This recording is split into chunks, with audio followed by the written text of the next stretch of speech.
حضرت بابا فرید گنج چشتیہ سلسلے کے بڑے مشہور گزرے پاکستان والے. ماں نے کہا بیٹا نماز پڑھا. کہنے لگے ماں نماز پڑھے گا تو کیا ملے گا؟ کہنے لگے بیٹا نماز پڑھو گے تو اللہ تمہیں شکر دے گا. اللہ تمہیں شکر سے بابا فرید کو بڑی محبت ہے. اب وضو کرنے کے لیے چلیں گے. بابا فرید چھوٹی سی عمر ہے تو ماں نے مصلی کے نیچے کوئی آدمی شکر کی. جب نماز پڑھ کے سلام میں رکھا ماں شکر تو بیٹا کوئی مسلح اٹھاؤ. جب مسلح اٹھایا نا تو دیکھا نیچے شکر کی گولیاں. کہنے لگے ماں 16 درد نام ہے, نماز پڑھیں گے شکر دکھائیں گے. ایک دن ہمارے دوستوں میں کھڑے تھے, آواز آئی حی علی الصلاۃ حی علی الفلاح, آؤ نیکی کی طرف, آؤ کامیابی کی طرف. تو حضرت بابا فرید سرکار فرماتے ہیں اپنے دوستوں کو اٹھا کر میں سے شکر دے. ان کو اگر کو ہاتھ ماں کو ملا شکر دیتا ہے تب وہ مانو تو مانو ہمیں تو دیتا ہے, ہمیں تو دیتا ہے.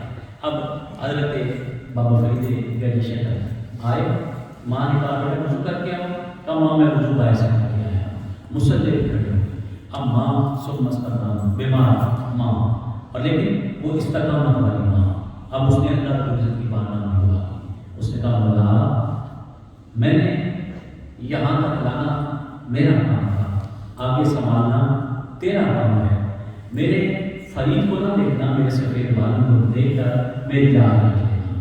اب بابا کسی وقت جب بابا فرید نے سلام پھیرا تو بابا فرید نے کہا ماں شکر کا بیٹا مسلح اٹھاؤ. جب مسلح اٹھایا نا دیکھا نیچے شکر کی پولیاں نہیں تھی, شکر کے کنویں تھے. کہنے لگے ماں یہ کیا, پہلے شکر کی پولیاں آج شکر کی کنویں.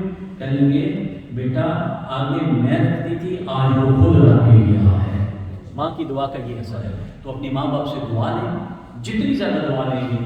جب آپ گھر سے نکلیں اپنے ماں باپ کے ہاتھوں پر بوسہ دے کے نکلیں, پھر دیکھیں اللہ پاک آپ کے لیے کتنی آسانیاں پیدا فرمائے گا. اللہ سونے کی بات میں دعا ہے, اللہ سبحانہ ہمیں عمل کرنے کی توفیق عطا فرمائے اور دین اسلام پر چلنے کی توفیق عطا فرمائے. اللہ پاک اس ادارے کو دن دگنی رات چوگنی ترقی عطا فرمائے اور کسی چیز کی تھوڑ نہ آئے. ہمیشہ یہاں بہار لگی رہے اور تا قیامت لگی رہے. اللہ حضرت